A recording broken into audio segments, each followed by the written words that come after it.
6 up-and-coming claims managers, 6 ambitious candidates, all with one aim: to be crowned Claims Apprentice 2019.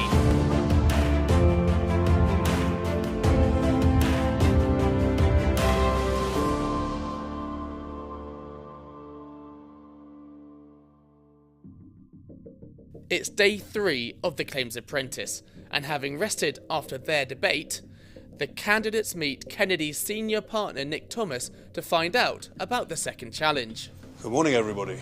Good morning, Nick. And well done yesterday. You all did really well.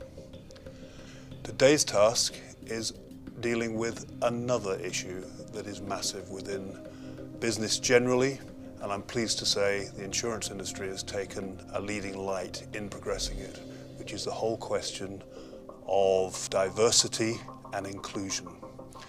What we want you to do in your respective teams is to each come up with a day-long program, including presentations and speakers for a new, exciting, and please fun diversity and inclusion event. Each group is going to make a 10-minute presentation to the judges in the same way as you would introduce the audience to your program. Good luck with that. Thank you all. Off you go. Task set, Team Fortitudo looked to build on their first victory by mapping out their event. They talked about the dive-in festival quite a bit, didn't they? So I think if we just have a quick look on their website and see what events they've run, that'll probably give us a good idea as to what we could do. Yeah, I think we'll need to narrow it down to some specific themes, some diversity related and some are going to need to be more about inclusion. To make sure we cover both bases, because definitely. To fit the brief. So the themes on their website are stuff like mental health, modern families, multicultural generational workplaces, and obviously gender and stuff like that is a common thing across the industry, isn't it? Meanwhile, Team Discovery is keen to put yesterday's disappointment behind them and get to work on a programme that will equalise the scores. So our main topics will be around gender, different races and different cultures, but I think we need to bring some of the more, the modern topics into things, so kind of like people's physical disability as well as the mental disability as well. So we need some clear sections on them, just so we relate to all audiences really. I think it'll be quite good to have a workshop just to break it up a little bit. A bit of interaction as well, just so we don't have anyone falling asleep. Speaker-wise then, who shall we have come into it? Because we need some big names. There's Amanda Black that is a CEO for Zurich. Right. I think she's one of the first women to be chair of the Association of British Insurers. Right, okay. It's normally males.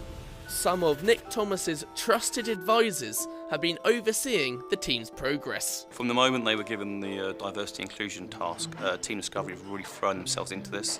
I think they started with the name of the event first, and since they've been throwing back ideas, I think the one thing they might have is too many ideas, to be honest with you. They do seem to have quite a lot going on. Maybe they need to narrow some of those ideas down. If I was to say anyone who is probably seen as the natural team lead at the moment, it'd be Verity.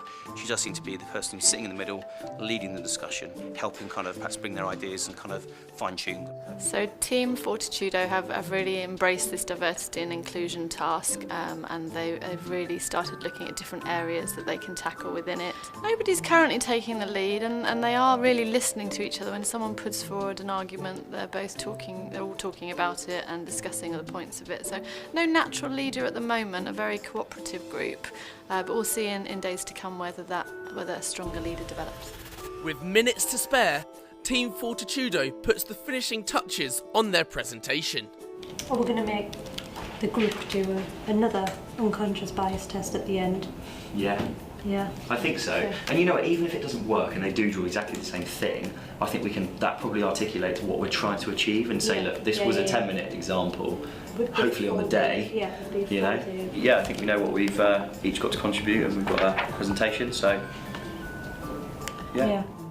Dominic from Team Discovery is trying to keep his team calm. A couple of tech issues and then just timings of everything, but we're kind of bringing everything together now and we've kind of got a plan. Very last minute, but sometimes last minute stuff works out. We should be all right though. I feel like we've got this in the bag. I feel like our nerves before the event are quite high, but I think when we're in there, we just know what we're on about. We just need to go with it. Yeah. I'm feeling like we're pretty golden right now. Do you want me to send you this so you can put the agenda on the PowerPoint, or have you already sent it? I've already pretty much done it. Thank you anyway. The teams are seeking to impress Suzanne Liversidge and Mark Rees-Coles. Suzanne is a partner at Kennedy's, while Mark is the Global Diversity and Inclusion Manager at Lloyd's. Mark is also one of the key figures behind the annual International Dive-In Festival. It'll be interesting to see this age group that we've got, how they, because even between themselves will have very, very different opinions and approaches, and who they think are their external influences compared to who we might like to have. The generation of some sort, isn't it? Exactly. So how they approach that will be really fascinating for me, and actually I'll learn from it because we're continuously learning. We're continuously, as an industry, trying to get it right and do it better. So welcome, ladies and gentlemen, to our Diversity and Inclusion event, snappily called Diversion. Today we've got kind of an action-packed day filled with many different speakers, covering many different parts of diversity and inclusion that we feel needs to be mentioned and be brought to light in the insurance industry. We will have a guest speaker, Linda Bellos, who is a radical feminist and gay rights activist, a very accomplished woman who I'm sure will have plenty to say and share on this topic. There'll also be a workshop because it's our first event of the day. It will be a bit of an icebreaker where we'll have people split into teams and come up with a little presentation on how they think diversity and inclusion has changed over the last few years.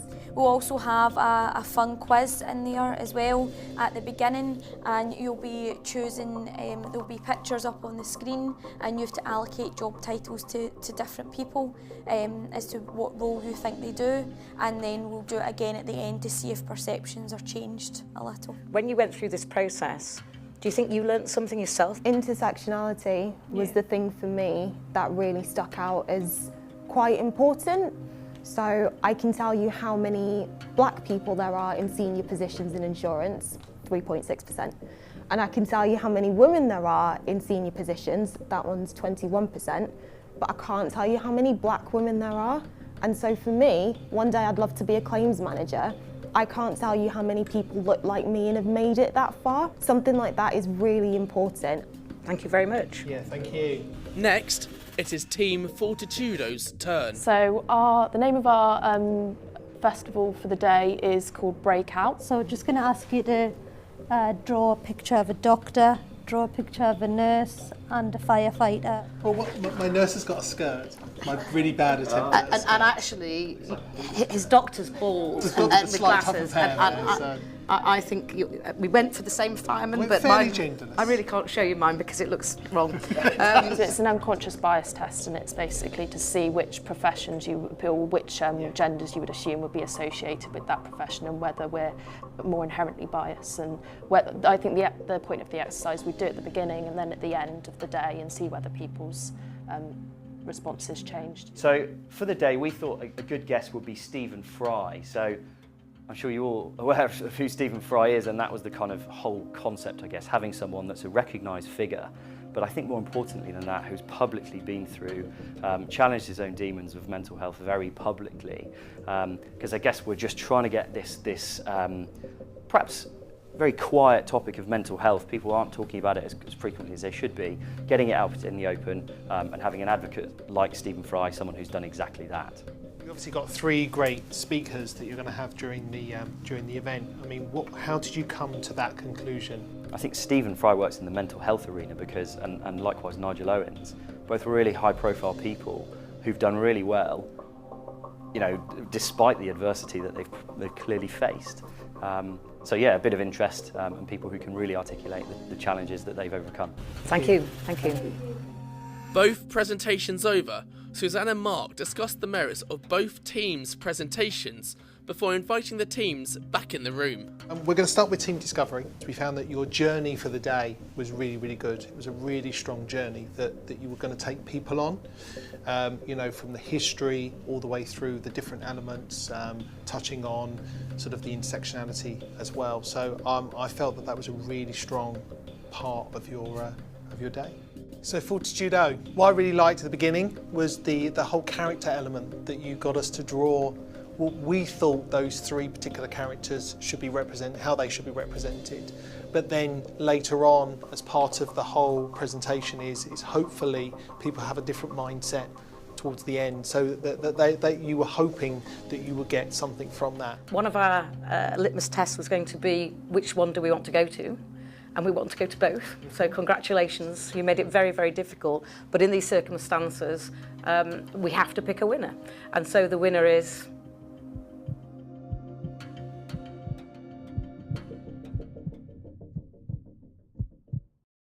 Team Discovery. Congratulations. Congratulations, guys. Well done. Thank you very much. Discovery for me, really, they gelled as a unit, I believe them as a team, and they brought their own diversity to it, giving their own personal experiences. So for me, they just had that edge. Going forwards, you know, from that loss, we kind of got together, regrouped, and I think we're much stronger now than we ever have been. So going forwards, like I keep saying, we've got the confidence there. It's just, can we show up on the day? And I believe that with these two, this is a massively strong team, and I think we'll be able to take on the competition. Not easily, necessarily, but because credit where credit is due, they do put up a good fight, but I think we might be able to just pip them, just a little bit. With the scores now equal, the apprentices head off to get some rest ahead of the next challenge, where they'll take another step closer towards one of them being crowned the Claims Apprentice 2019. Coming up next time on Claims Apprentice. We want you to focus upon talent in the insurance industry. I reckon if we had something that was kind of like fire, like an explosion, like a really powerful, and it grabs your attention. But see if you just had like a hand, one hand, then another hand coming together. Because you're not going to go into much detail, it's just a high level overview. It's the exact same experience those 16 to 18-year-olds are going to have.